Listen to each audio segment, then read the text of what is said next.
Fala pessoal, eu me chamo Gabriel Feitosa, sou professor de História, você está no Projeto X, aquele que multiplica suas chances de aprovação. Vamos falar hoje sobre um dos eventos mais catastróficos da Idade Média, na transição para a Idade Moderna, a tenebrosa Peste Negra.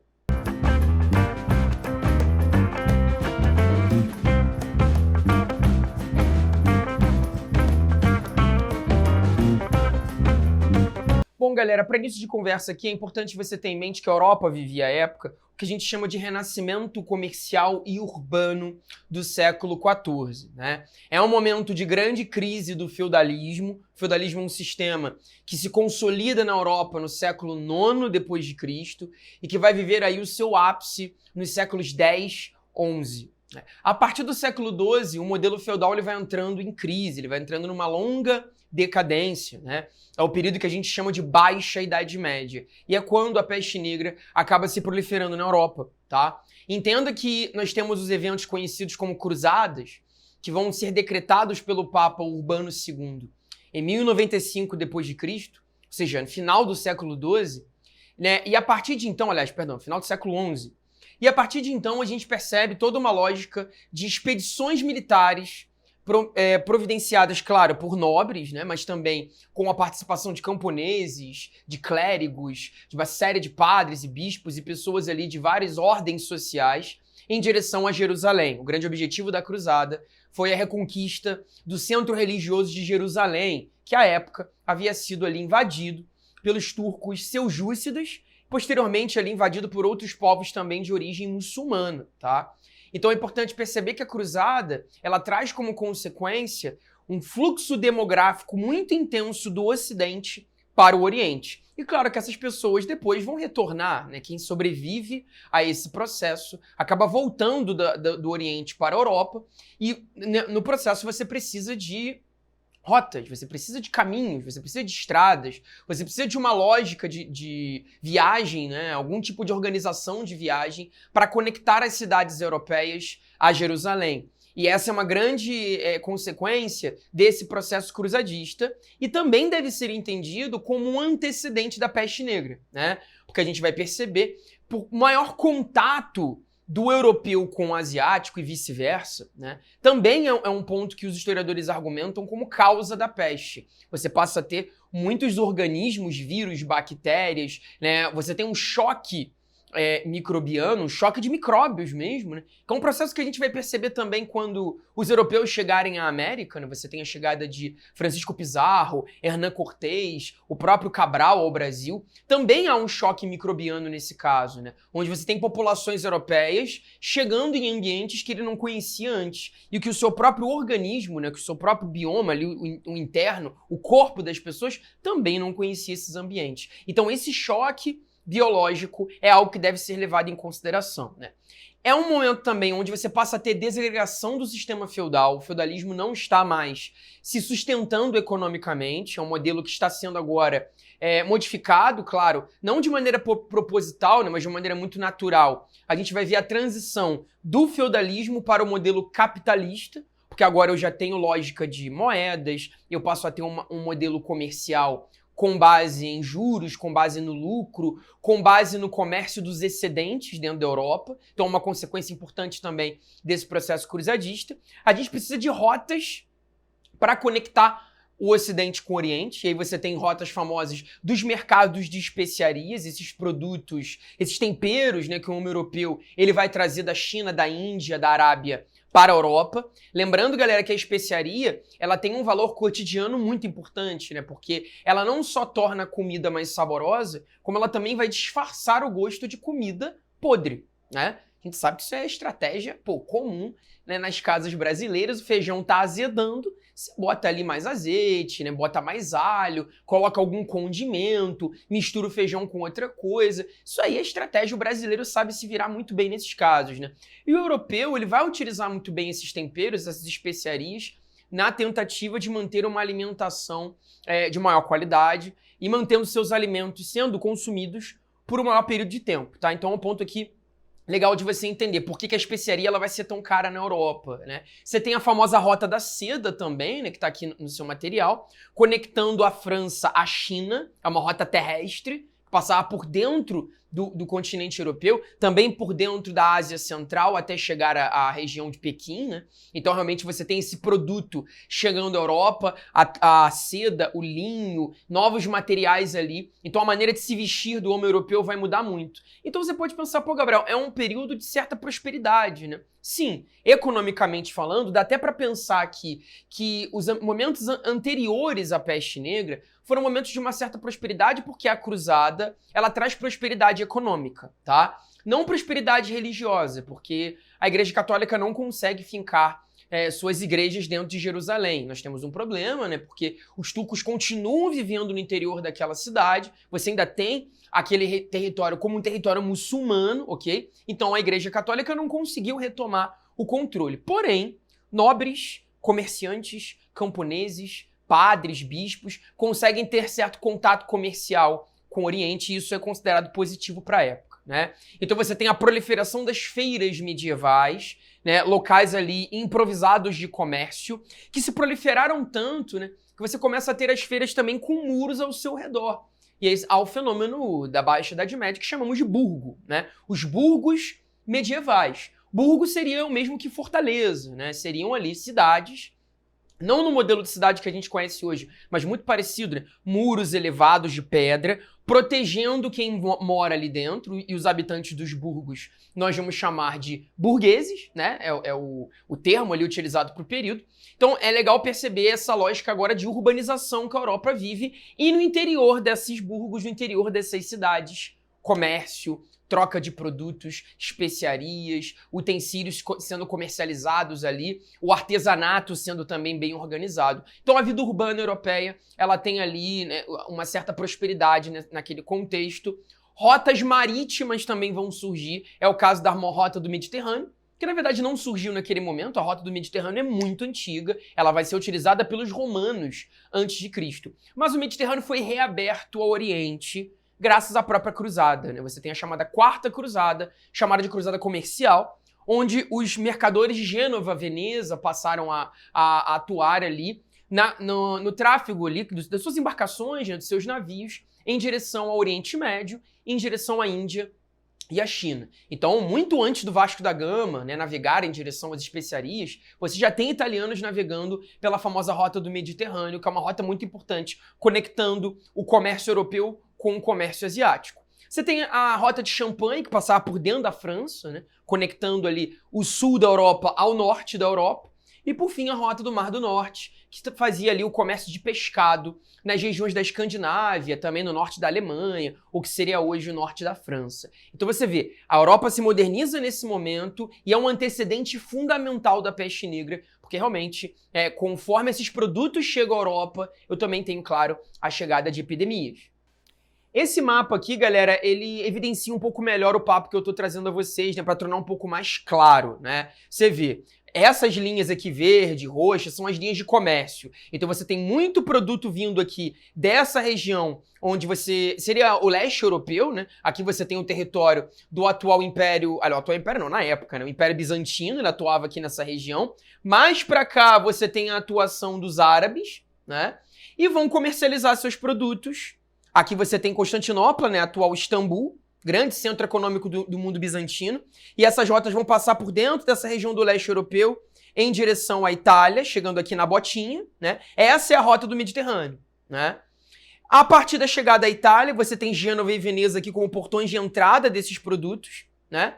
E a partir dessa entrada, a rota de Champagne vai conectar em direção ao norte aqui, né? Essa rota é a chamada rota de Champagne, ok? Uma rota terrestre. Então esses produtos chegam pela Itália, vão subir aqui em direção ao norte da França e vão ser comercializados aqui nessa região para cima. Então essas rotas todas se conectam, se você percebe, né? Chega pelo sul da Itália, passa pelo norte da França, vai ser comercializado lá em cima. Então, importante perceber que esses produtos estão ali agora se proliferando pela Europa, você tem o desenvolvimento de várias feiras e realmente o feudalismo aqui não é mais um sistema que se sustenta, né? Porque você lembra que o feudalismo é um modelo sem moedas, ou pelo menos com uma baixa circulação de moedas e pouca importância das cidades. Agora não. Você tem muita importância para as cidades e uma mega proliferação de moedas, de comércio, de atividades capitalistas. É aí que chegamos no século da peste. É aí que chegamos, de fato, no século XIV. A partir ali da década de 1330, 1340, você começa a ver pequenos focos do que você conhece como peste negra no Oriente.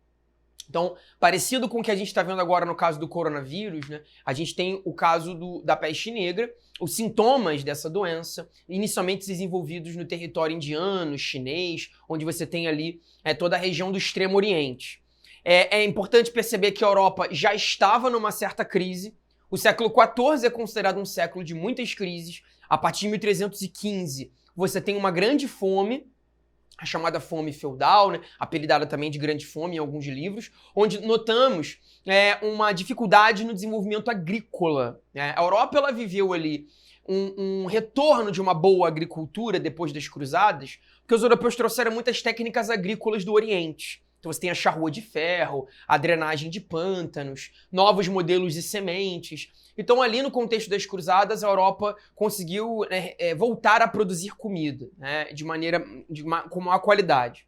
Só que, bem, nós temos na verdade uma hiperutilização do solo europeu, até por conta de desequilíbrio ecológico, né? Então o início do século XIV é marcado ali por desenvolvimento de enchentes, né, ampla atividade vulcânica, chuvas ali muito fortes, né, a temperatura que realmente não condiz com a estação do ano, pragas que se desenvolveram à época. Isso vai passar a dificultar a agricultura. Então você tem o retorno de uma fome. Eu digo retorno porque ela já tinha aparecido timidamente no século XI, né, iniciando um processo de expulsão dos camponeses das suas zonas agrícolas. Isso no século XI, lá por 1030, 1040.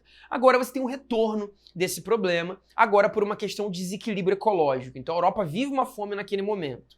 Isso acaba gerando revoltas camponesas, né? Porque, claro, se você tem, né, uma família de 5, 6 camponeses que morrem de fome, pelo menos metade da família morre de fome, os que sobreviveram vão ter que trabalhar mais, né? Vão ter que trabalhar por aqueles que acabaram morrendo. Então, isso acaba gerando um reforço da servidão. Muitos nobres vão querer mais taxas, mais impostos e mais trabalho. Isso acaba gerando, claro, um processo, né, de resposta violenta por parte dessa camada trabalhadora e que vai passar a se organizar em uma série de motins pela Europa. É o caso da França, né? O conjunto de revoltas camponesas francesas, eles apelidaram a época de Jacquerie. Ou seja, as revoltas de Jacquerie são as revoltas nas zonas rurais, onde os trabalhadores, os servos franceses, vão querer se desagregar dos feudos, querem sair dessa lógica de um trabalho não assalariado, né, de um trabalho que é livre, mas ao mesmo tempo não é muito. E, sem dúvida, isso vai acabar inaugurando novos modelos de trabalho para o século XV. E aí, a peste veio nesse momento, né? Como eu já argumentei, os primeiros focos se desenvolveram no Oriente, e chegam à Europa a partir de embarcações genovesas. O argumento dos historiadores hoje, eles observam várias causas possíveis, né? Uma delas seria o início, o agente etiológico, ali, o agente que vai fazer a transmissão inicial da doença, seriam pulgas e carrapatos de roedores. Não só de roedores, mas de várias espécies de animais, mas principalmente do rato, né? Então, uma pulguinha, o carrapato pica o animal, depois acaba picando a gente, e aí você tem a transmissão dessa peste, que será apelidada de peste negra por uma referência à cor da pele dos infectados, né? Você tinha ali a pele escurecida, a pele que vai perdendo nutrientes, que vai descamando muito rápido e ficando realmente negra, né? Essa é uma referência a um dos grandes sintomas dessa peste, que é a chamada peste bubônica, né? Que foi o grande símbolo da doença na época, onde bolhas e bubões vão sendo abertos na pele da pessoa. Mas esse não é o único modelo de peste, né? Tem gente que tem realmente o descamamento muito acelerado da pele, no rosto você tem feridas e tal. Mas é comum também você perceber uma peste pulmonar, uma peste respiratória, que seria uma pneumonia de nível muito avançado, costumava ser o primeiro estágio da doença, né, onde você começa a ter dificuldades respiratórias, logo você acaba tendo uma queda absurda da sua pele, que é a peste bubônica, abertura de bolhas e feridas, e por fim, a peste septicêmica, né, onde você acabava tendo todo o seu corpo atingido, todos os seus sistemas infectados, uma infecção generalizada, né, nos seus sistemas, a chamada septicemia, e aí realmente o indivíduo não sobrevivia muito mais do que 6, 7 dias. É absurdo isso. Por que começa pela Itália, né? E por que a Itália vai ser a mais atingida? Porque é ela que tinha maior contato no comércio com o Oriente, né? A gente tem Gênova e Veneza como grandes centros. Pisa também foi um centro importante de desenvolvimento do comércio e, infelizmente, de desenvolvimento da peste. Você tem Florença também com índices, né, muito ruins dessa doença. Roma, que é o centro do Papa, né? Então, começa na Itália por conta disso. E logo, logo, como eu te mostrei naquele mapa, como as rotas comerciais elas estão todas conectadas na Europa, as cidades mais conectadas pelo comércio foram atingidas primeiro. Portanto, a peste ela fica pior no sul da Europa, depois é que ela chega lá no norte, né? Então, a epidemia se prolifera inicialmente na Ásia Central, vai chegar à Europa a partir de embarcações genovesas, e como eu argumentei, isso se dá pela pulga e pelo carrapato do rato. Só que também temos que analisar, galera, que não é a única causa, né? Porque o aluno às vezes, então rato prolifera a doença na Europa. Gente, pelo amor de Deus, né? Então não existiam ratos na Europa antes do século XIV? É claro que existia, né? Você tem, na verdade, como eu argumentei, por esse choque microbiano do Ocidente com o Oriente, pelo contágio de biomas diferentes, você também tem micro-organismos que se proliferaram e o próprio corpo do europeu e do asiático que não tinha anticorpo para isso, né? Não tinha defesa para isso. Então é legal você fazer uma análise também pela biologia que cabe aqui. E claro, a condição das cidades europeias também não ajuda em nada nesse momento. Cidades abarrotadas de pessoas, sem nenhum saneamento básico, sem o mínimo de cuidado com a higiene. Você não tem esgoto na cidade, né, galera? Isso é uma coisa que eu sempre argumento em sala com os meus alunos. As cidades, elas são ambientes, naquele momento, muito sujos. E até hoje são, né? A zona rural, mal ou bem, o indivíduo que mora na roça, ele tem muito mais no contato com a limpeza, com a higiene, porque, claro, ele não usa banheiro dentro de casa, né? O banheiro dentro de casa ele tem que estar muito bem isolado, ele tem que estar muito bem protegido, né? O indivíduo no campo, ele faz as suas necessidades no mato. Ou seja, ele não mistura suas fezes, sua urina com a sua casa. São coisas separadas, né? Até hoje na roça, assim, tem a casinha, tem um buraco no mato, o cara vai lá, faz as coisas dele e volta. Agora, na cidade, como você vai fazer isso? Não tem como, né? Então você vai misturar comida com suas fezes, com a sua urina, com aquilo que você, né, usa dentro do banheiro e com o seu próprio corpo. Ou seja, isso é receita pronta para o caos. Então, você pode também argumentar que as péssimas condições sanitárias dessas cidades, no seu modelo demográfico cada vez mais concentrado de pessoas, com atividades ali de manufatura que não tinham nenhum tipo de organização de limpeza, né? Os hábitos de higiene das pessoas ainda eram hábitos que realmente muito atrasados. Isso tudo vai somatizando e aí a doença se torna incontrolável. Esse mapa é muito interessante, ele mostra aqui a evolução da doença a partir dos anos, né? Você vê lá, 1346, né? Você tem essas zonas mais esverdeadas, que foram as primeiras zonas afetadas. Você vê Oriente, né? E o Império Bizantino, que seria Constantinopla à época, aqui o sul da Península Balcânica, onde nós temos a Grécia, e o sul da Itália. Aí, conforme vai ficando mais escuro o mapa, seria o tempo avançando, né? Então, já em 48, você tem a Itália sendo tomada pela doença. E em 49, ela vai chegando aqui, né? Nessa região mais central da Europa. E aí, o rosa e o vermelho já seria o norte da Europa, que foi afetado depois. Em 52 e 53, você tem aqui a chegada onde seria hoje o norte da Rússia, né? Onde seria hoje o leste europeu. Então você vê, quanto mais para cima do mapa, mais escuro vai ficando, porque demorou mais. Então o cara pode querer na prova, querer fazer essa relação, né? Você traçar um paralelo entre as questões econômicas europeias e a proliferação da peste negra. A mesma relação podemos fazer hoje com o coronavírus, né? Não à toa teria se desenvolvido primeiro na China. É o nosso grande centro econômico do planeta, o grande centro industrial hoje, com PIB exorbitante, com uma produção industrial muito violenta, e a doença teria se originado, né, lá. Claro que isso ainda é cedo para dizer, não dá para dizer da onde surgiu o coronavírus, só porque os primeiros casos foram detectados na China. Pode ter sido uma doença vinda de outro lugar, mas é bem sintomático, né, perceber que, assim como a peste negra, o coronavírus também se espalha primeiro nas principais zonas econômicas do planeta. Isso é muito importante de analisar. E aí, galera, a gente encerra aqui o bate-papo falando dos efeitos da peste negra, né? Entendemos já as suas causas, o contexto histórico, o contexto econômico, o contexto ali que vivia a Europa na sua crise feudal e na ascensão de um modelo capitalista. E, bem, os dados são assustadores, né? Os livros falam de cerca de 1/3 do continente europeu destruído. Alguns livros falam em 40% do continente europeu dizimado. São dados que você encontra numa literatura mais especializada. É muita gente, né? A Europa vai demorar pelo menos 3 séculos para voltar a equilibrar a sua demografia. A demografia é violentamente acertada, violentamente dizimada naquele sentido. E, enfim, uma doença restrita à Europa. Não temos grandes exemplos à época, né? A África e a América. Nós temos casos na Ásia e na Europa. Tá? Cabe deixar claro que não é o primeiro momento de uma peste europeia, tá? Lá pelo século V e VI depois de Cristo, você também tem exemplos de peste que atuaram inicialmente no Império Bizantino, até apelidaram a época de peste de Justiniano, a doença de Justiniano, que é uma referência ao imperador bizantino, né? Um surto epidêmico nos anos ali de 540, 550, que assolou a região turca, assolou ali a própria cidade de Constantinopla, e a peste negra seria uma nova etapa desses surtos. Outros surtos vão ocorrer depois também. Nós temos no século XVII, um que afeta Londres, em 1660, né? A própria gripe espanhola, que ocorre em 1917, que assola inicialmente a Europa e depois chega inclusive à América. O nosso presidente, à época, Rodrigues Alves, morreu de gripe espanhola. Então é legal perceber que nós temos uma série de pandemias aí ao longo da história. A peste negra talvez seja mais famosa pela sua violência, né? É legal perceber também que as monarquias absolutistas vão ser fortalecidas agora, porque você passa a dar valor político a famílias muito poderosas que poderiam resolver os problemas da época. A ascensão de um novo modelo econômico, um novo modelo político, que a gente chama de absolutismo monárquico. A ideia do rei centralizador, do rei que resolve problemas, do rei que cura.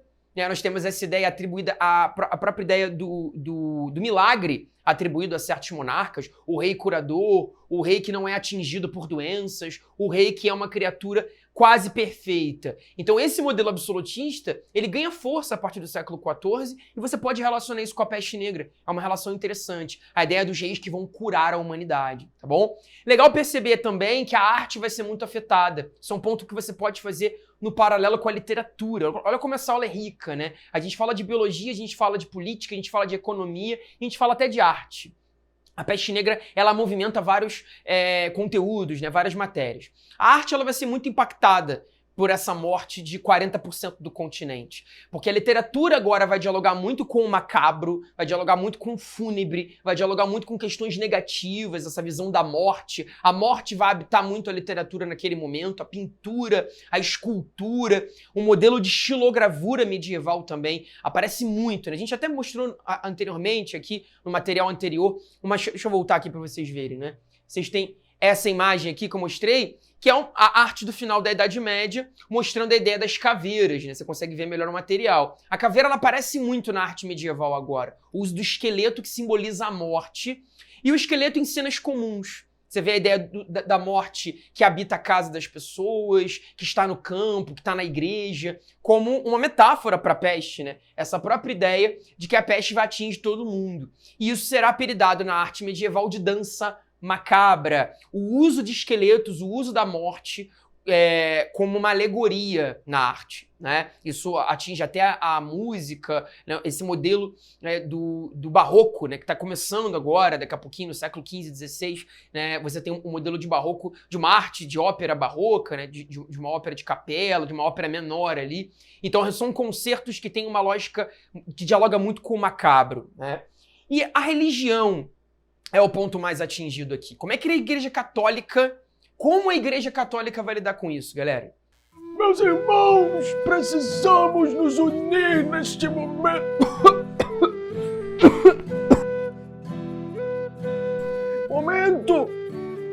É necessário uma resposta.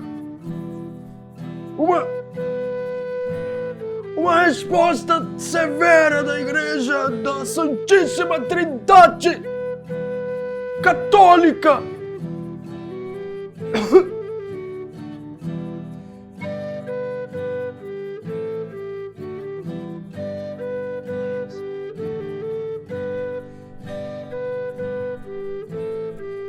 Pois é, cara. É loucura, né? Você tem o padre pedindo para as pessoas buscarem ali ajuda dentro das igrejas. As igrejas se recusam a fechar, se recusam à época a interromper suas atividades momentaneamente por causa da doença. Não, vocês vão encontrar a cura dentro da igreja, o Papa nos abençoará, ele fará a cura de todos. Então você tem essa tentativa da Igreja Católica de lidar com isso pela fé. E claro que, bem, dá super errado, né, gente? Você imagina um monte de pessoas infectadas dentro de uma igreja fechada, úmida, né, escura. É claro que vai proliferar mais doenças, onde você tem casos de próprio clérigo morto. O clero católico vai ser afetado. Você tem relatos de bispos, de padres afetados pela peste negra. E é isso, né? Você chega na missa, vê o padre infectado, você fala, cara, acho que deu ruim. Não sobreviveremos a isso, né?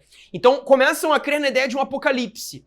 A vinda de um anticristo, né, de que o século XIV simbolizaria isso para a época, né?